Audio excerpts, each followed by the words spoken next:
Next हमारे पास आती है cytokinin. Cytokinin are discovered by Miller in coconut milk, herring, sperm, DNA and yeast. Cytokinin को किसने डिस्कवर किया? मिलर ने डिस्कवर किया है। कहाँ से? कोकोनट मिल्क में होता है। हेरिंग स्पर्म, मेरे ख्याल से हेरिंग जो ना एक फिश की वैरायटी है, उसके डीएनए में से डिस्कवर किया, और ईस्ट में से। केमिकल नेचर क्या है कि there are two types of cytokinin, kinetin which is found in coconut milk and gelatin which is the found in maize. Kinetin जो है हमारे पास वो सिंथेटिक फॉर्म है साइटोकाइन की। मैंने आपको ऊपर बताया था कि सिंथेटिक और नेचुरली अकरिंग क्या होता है। नेचुरली जो हमारे पास नेचुरल प्रोडक्ट्स हैं या प्लांट खुद प्रोड्यूस करें, और सिंथेटिक जो है जो लैब में हम बनाते हैं। तो जो काइनेटिन है वो इसकी सिंथेटिक फॉर्म है, ठीक है, और जो जेलेटिन है वो इसकी नेचुरल फॉर्म है जो कि मेस से ऑब्टेन होती है। फंक्शंस आ जाते हैं साइटोकाइनिन के। क्या फंक्शन होते हैं? Cell division. They initiate rapid cell division but only in the presence of oxygen. ये जो है सेल डिवीजन करवाता है, सेल को डिवाइड करके उनकी तादाद बढ़ाता है, लेकिन ऑक्सीजन की प्रेजेंस में। ये अकेला इतना स्ट्रांग नहीं होता कि ये काम कर सके, तो ये काम क्या है, ऑक्सीजन के साथ मिलके करता है। ये हमने ऑक्सीजन में भी डिस्कस किया था। Then delay in senescence, they also cause delay senescence old age. Senescence का मतलब क्या होता है? बूढ़ापन, बुढ़ापा, ठीक है। तो ये उसको क्या करते हैं? डिले करता है। मतलब ये जिन प्लांट में अगर ये रिलीज होता है या हम स्प्रे करें, तो ये प्लांट को ओल्ड होने से जो ना जल्दी बचाएगा, उसको हेल्दी रखेगा, उसकी डिकलराइजेशन और इन सारे इफेक्ट से जो ना उसको प्रिवेंट करेगा। तो इसीलिए ये सिनेसिस क्या करता है? डिले करता है। फिर होता है breaking of seed dormancy. The break seed dormancy and promote fruit development in some species. Seed dormancy क्या होता है? डॉर्मेंसी का मतलब होता है स्लीपिंग पीरियड। जैसे देखें, जब हम सीड बोते हैं ना जमीन में, तो सीड के अंदर से फौरन से सीडलिंग नहीं निकल जाते, फौरन से जो है स्टेम या रूट्स नहीं निकलते। सीड्स जो है काफ़ी टाइम तक ना ज़मीन के अंदर स्लीपिंग पीरियड में रहता है। क्यों? क्योंकि उसके पास जो ना इन्वायरमेंटल कंडीशन फेवरेबल नहीं होता, या उसके पास इतना जो है न्यूट्रिशन नहीं होता। तो सीड ही क्या करते हैं? काफ़ी टाइम तक ये सारी चीज़ें ना जमा करता रहता है। जब नॉर्मल फेवरेबल कंडीशन आ जाती है, तब सीड फटता है और उसके अंदर से सीडलिंग निकलता है। तो ये क्या करता है? जब हम साइटोकाइन का स्प्रे करते हैं, तो ये सीड डॉर्मेंसी ब्रेक कराता है। ये सीड को फटवाता है, और उसमें से अंदर से क्या निकलवाते हैं? स्टेम एंड रूट्स निकलवाता है। तो इसीलिए क्या करते हैं? ब्रेक करते हैं सीड डॉर्मेंसी, और फ्रूट डेवलपमेंट करवाता है इन सम स्पीशीज। फिर आ जाता है abscisic acid. In contrast to growth promoting hormone, abscisic acid is growth inhibitor produced by plant during adverse environmental condition such as drought condition. Abscisic acid जो ना बाकी hormone से डिफरेंट है। क्यों? क्योंकि इसका इफेक्ट ना अपोजिट इफेक्ट है, इसका इनहिबिटिंग इफेक्ट है। इनहिबिट का मतलब क्या होता है? किसी चीज़ को रोकना, किसी काम को करने से रोकना। तो ये ग्रोथ इनहिबिटर है, ये ग्रोथ नहीं करने देगा।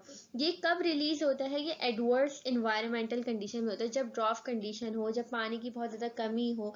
तो ये उन सारी कंडीशन में जो ना रिलीज होता है एब्सिसिक एसिड। इसका फंक्शन क्या है? It increase dormancy in birds and seed. देखिए, डॉर्मेंसी मैंने ऊपर आपको यही बताया था कि जो स्लीपिंग पीरियड है सीड का, तो सीड स्लीपिंग पीरियड में क्यों होता है? ताकि एनवायरमेंटल कंडीशन क्या हो? फेवरेबल हो जाए। तो जब भी हमने क्या कहा, एब्सिसिक एसिड कब रिलीज होता है? एडवर्स एनवायरमेंटल कंडीशन में।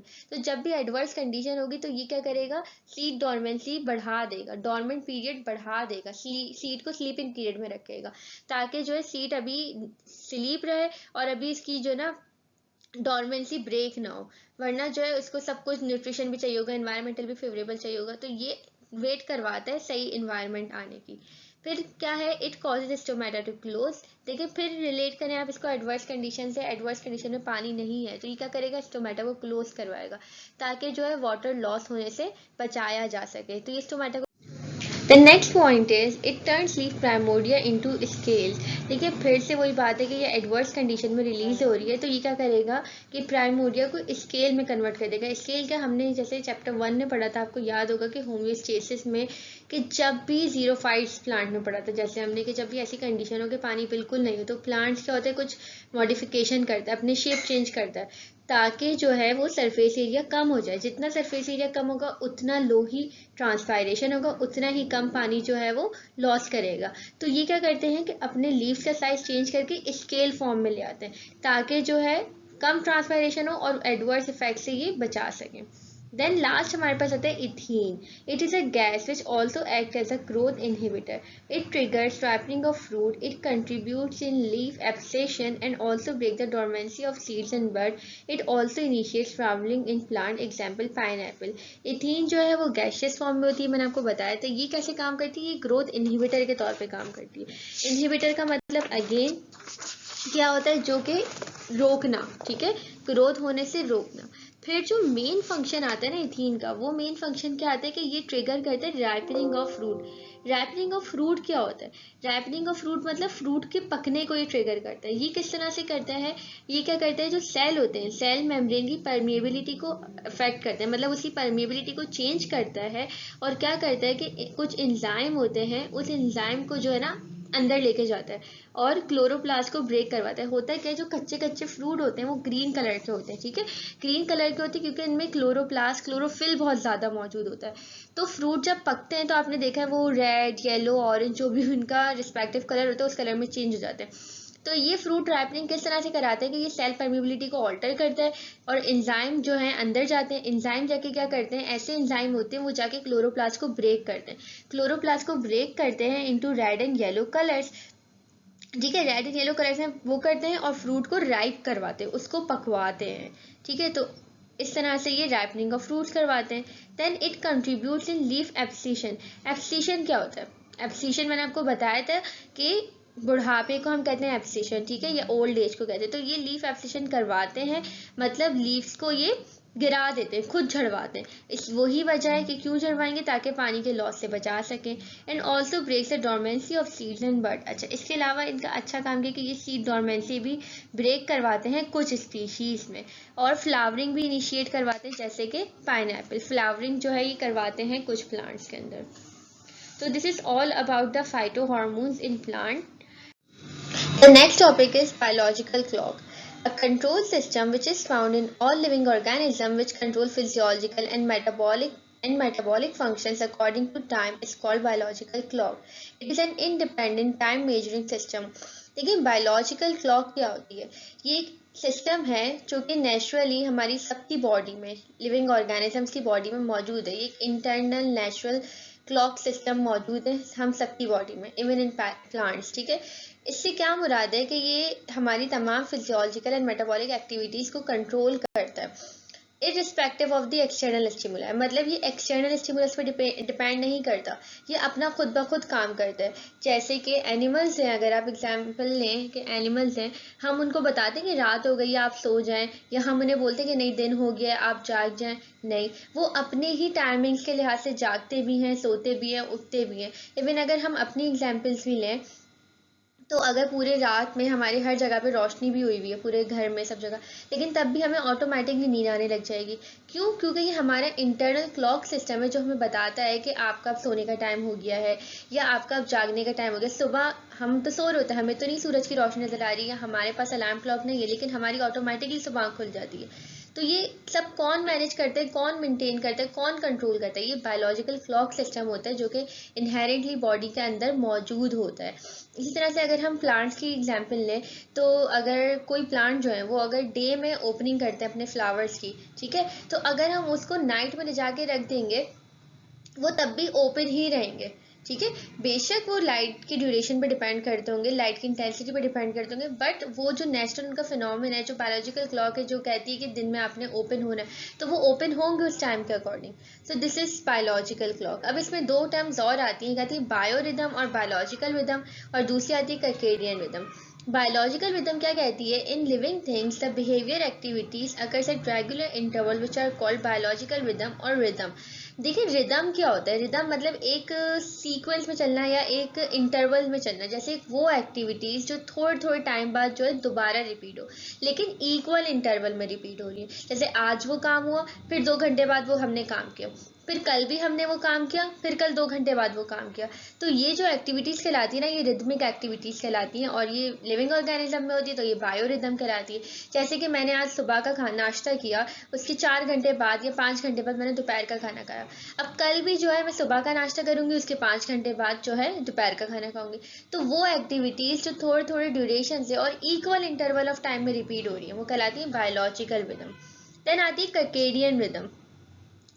Biorhythm may occur showing periodicity of about 24 hours. These are called circadian rhythm, which means about 1 day. So they are called diurnal rhythms. ठीक है, सर्केडियन रिदम क्या होता है हमारे पास? वही एक्टिविटीज़ जो हम कह रहे थे ना रिपीटेड होती हैं, लेकिन इसमें क्या होगा, इसमें ड्यूरेशन आ जाएगा 24 आवर्स का, मतलब आफ्टर वन डे। जैसे आज कोई काम हुआ, अब पूरे एक दिन बाद जो काम हो रहा है, फिर अगले दिन काम हो रहा है, तो ये जो एक्टिविटी कहलाती है ना, रिदमिक एक्टिविटी कहलाती है सर्केडियन रिदम। जैसे कि हम आज सोए, उसके बाद हम क्या कहते हैं कल सोएंगे, तो पूरे 24 आवर्स बाद हम जो है स्लीपिंग हुई ना हमारी, तो ये जो है 24 आवर्स के इंटरवल में या वन डे के इंटरवल में जो भी एक्टिविटीज होती है वो सर्केडियन रिदम कहलाती है। कॉजेज क्या है बायोरिदम के? Biorhythm occurs due to the following reasons: exogenous stimuli, endogenous stimuli. Exogenous stimuli, there may be direct response to various changes in the external exogenous stimulus, and endogenous, these rhythm can be controlled internally by an efficient time measuring system and are independent of light and temperature effects. Such type of rhythm are called endogenous. देखिए exogenous stimuli जो directly control करी changes को ना, वो हो गई exogenous. Endogenous क्या है? जो इंटरनली कंट्रोल हो रही है, ठीक है। इंटरनली जो टाइम मेजरिंग सिस्टम है बायोलॉजिकल क्लॉक का, वो जो स्टिमुलस को मेंटेन करी, वो कहलाएगा एंडोजीनस स्टिमुलस। ये डिपेंड नहीं करेगा टेम्परेचर पे, लाइट पे। वही बात है कि एक्सटर्नल स्टिमुलस पे डिपेंड नहीं करेगा, इंटरनली क्या होगा, ये मैनेज करेगा या कंट्रोल करेगा। Photoperiodism. Length of daylight period has marked influence on behavior of plant, particularly on their flowering. Photo means क्या होता है? लाइट। पीरियोडिज्म मतलब पीरियड, इंटरवल, ठीक है। तो वो सारे प्लांट की एक्टिविटीज जो कि लेंथ ऑफ डे लाइट पे डिपेंड करें, लेंथ ऑफ डे लाइट के पीरियड पे डिपेंड करें, वो क्या किसके अंदर आ जाती है? फोटो पीरियोडिज्म में आ जाती है।